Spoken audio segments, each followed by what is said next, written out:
കന്നിമൂലയിൽ ഒരു ടോയ്ലറ്റ് വന്നാൽ ഭാര്യയും ഭർത്താവും തമ്മിൽ അഭിപ്രായ വ്യത്യാസങ്ങൾ ഉണ്ടാവും. വടക്ക് പടിഞ്ഞാറിൽ വന്നാൽ ഗൃഹനാഥനെ ബാധിക്കും. വീടിൻ്റെ ഓരോ ദിക്കുകളും ഓരോ സൗഭാഗ്യങ്ങളായിട്ടാണ് കണക്കാക്കുന്നത്. അപ്പം നിങ്ങൾ എവിടെ ടോയ്ലറ്റ് കൊണ്ട് വെച്ചാലും ആ ദിക്ക് മലിനപ്പെടും. അപ്പോൾ അവിടുത്തെ സൗഭാഗ്യം ദൗർഭാഗ്യമായി മാറും.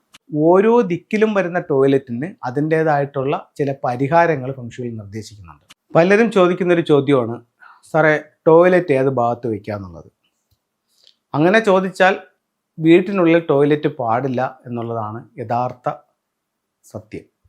അപ്പോൾ നമുക്കറിയാം, പഴയ കാലങ്ങളിൽ വീടിനകത്ത് ടോയ്ലറ്റ് ഇല്ലായിരുന്നു. ടോയ്ലറ്റ് ഒത്തിരി അകലത്തിലായിരുന്നു. ഇന്നിപ്പം ടോയ്ലറ്റ് ഇല്ലാത്ത വീടുകളില്ല. മാത്രവുമല്ല, എല്ലാ ബെഡ്റൂമിനും അറ്റാച്ച്ഡ് ടോയ്ലറ്റ് വേണമെന്നാണ് പുതുതായിട്ട് വീട് വയ്ക്കുന്നവർ എല്ലാം പറയുന്നത്. അതിനോടൊപ്പം തന്നെ ഒരു കോമൺ ടോയ്ലറ്റ് വേണം. പിന്നെ സെർവൻറ്റിന് ഉപയോഗിക്കാൻ ഒരു ടോയ്ലറ്റ് വേണം. പിന്നെ നമ്മൾ എന്തെങ്കിലും ചടങ്ങുകൾക്കൊക്കെ പോയിട്ട് വന്നിട്ട് കുളിച്ചിട്ട് വീട്ടിൽ കയറാൻ പറ്റുന്നൊരവസ്ഥ ഉള്ളതെന്നുണ്ടെങ്കിൽ പുറത്തുനിന്ന് കയറി കുളിക്കത്തക്ക രീതിയിൽ അവിടെയും ഒരു ടോയ്ലറ്റ് വേണം. അപ്പോൾ ടോയ്ലറ്റുകൾ ഏറ്റവും കൂടുതൽ കൂടിക്കൊണ്ടിരിക്കുന്ന രീതിയിലുള്ള വീടുകളാണ് ഇന്ന് വെച്ചുകൊണ്ടിരിക്കുന്നത്. അപ്പോൾ ഇതിൽ പറയുന്ന ഒരു കാര്യം എന്ന് പറഞ്ഞു കഴിഞ്ഞാൽ, ചൈനീസ് വാസ്തുവിലായ ഫെങ്ഷുയിൽ പറയുന്നു, വീടിൻ്റെ ഓരോ ദിക്കുകളും ഓരോ സൗഭാഗ്യങ്ങളായിട്ടാണ് കണക്കാക്കുന്നത്. അപ്പം നിങ്ങൾ എവിടെ ടോയ്ലറ്റ് കൊണ്ട് വെച്ചാലും ആ ദിക്ക് മലിനപ്പെടും. അപ്പോൾ അവിടുത്തെ സൗഭാഗ്യം ദൗർഭാഗ്യമായി മാറും.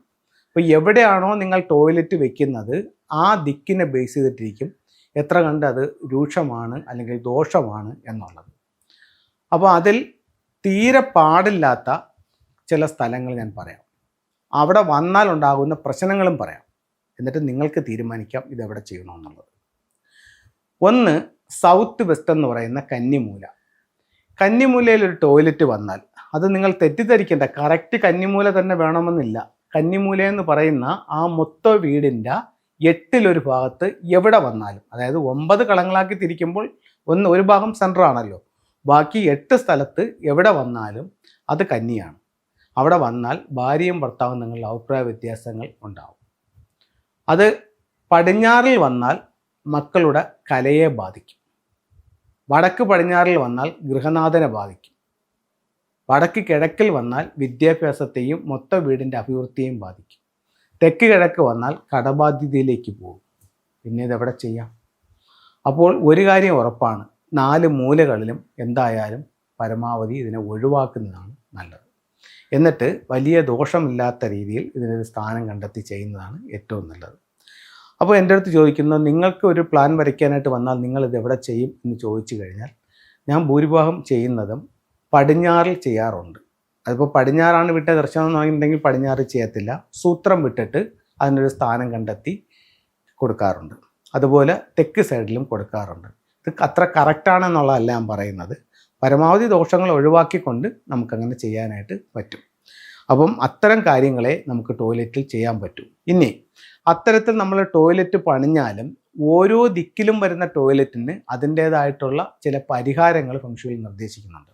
അപ്പം നമ്മൾ ആ ടോയ്ലറ്റ് അവിടെ ചെയ്തിട്ട് നിങ്ങൾ ഇതിനകത്ത് ഇന്ന കളർ ടൈൽ ഉപയോഗിക്കൂ, അല്ലെങ്കിൽ ഈ ടോയ്ലറ്റ് ഇവിടെ വന്നതിന് പരിഹാരമായി ഇന്ന എലമെൻ്റ് ഉപയോഗിക്കൂ, അല്ലെങ്കിൽ ഇന്ന കാര്യം അതിനകത്ത് ഉപയോഗിക്കൂ എന്നൊരു റെമഡിയും കൂടി പറഞ്ഞു കൊടുക്കുന്നുണ്ട്. അപ്പം ഈ രീതിയിലാണ് ടോയ്ലറ്റിൻ്റെ സ്ഥാന നിർണ്ണയവും അതിൻ്റെ പരിഹാരങ്ങൾ. നമുക്ക് ഫെങ്ഷുയുടെ ചില ടൂളുകൾ നോക്കാം. ഇത് ഒരു വൈറ്റ് ക്രിസ്റ്റൽസ് ആണ്. ഇത് വിദ്യാഭ്യാസപരമായിട്ടുള്ള ലക്കിന് വേണ്ടിയിട്ട് ഉപയോഗിക്കാം. ഇത് അമത്തിസ്റ്റ് ആണ്, എപ്പോഴും ഒരു ഡിവൈൻ പ്രൊട്ടക്ഷന് വേണ്ടിയിട്ട് ഉപയോഗിക്കാം. ഇത് ഒരു മെറ്റൽ ടോട്ടോയ്സ് ആണ്. ഇതിനെ 2ആയിട്ട് നമുക്ക് ഓപ്പൺ ചെയ്യാം. ഇതിൻ്റെ അടിയിൽ ഒരു ലോഷോ സ്ക്വയർ ഉണ്ട്. നമുക്കൊരു വിഷ് ടട്ടിലായിട്ട് ഉപയോഗിക്കാം. ഒരു ആഗ്രഹം എഴുതി ഇതിനകത്ത് വെച്ച് കഴിഞ്ഞാൽ അത് എത്രയും പെട്ടെന്ന് സാധിക്കുമെന്നാണ്. ഇത് ഒരു ഫീനിക്സ് ബേർഡാണ്. ഇത് നമുക്ക് സൗത്തിൽ വയ്ക്കാം. ഇത് ഒരു ക്രിസ്റ്റൽ ഗ്ലോബാണ്. ഇത് വിദ്യാഭ്യാസപരമായിട്ടുള്ള പുരോഗതിക്ക് വേണ്ടി നോർത്ത് ഈസ്റ്റ് ഭാഗത്ത് ഇതിനെ വയ്ക്കാവുന്നതാണ്. ഇത് ക്വാൻ കിങ് ആണ്. വീട്ടിലേക്ക് വരുന്ന നെഗറ്റീവ് ഊർജ്ജത്തിൽ നിന്നും വീടിനെ പ്രൊട്ടക്റ്റ് ചെയ്യാൻ വേണ്ടിയിട്ട് പ്രധാന വാതിലിലോട്ട് നോക്കി ഇതിനെ വയ്ക്കാവുന്നതാണ്. അപ്പോൾ ഇത്തരത്തിലുള്ള ഓരോ ടൂളുകളും നിങ്ങളുടെ ജീവിതത്തിൽ വലിയ വലിയ വിജയങ്ങൾ ഉണ്ടാക്കി തരട്ടെ എന്ന് പ്രാർത്ഥിച്ചുകൊണ്ട് നിർത്തുന്നു. നന്ദി, നമസ്തേ.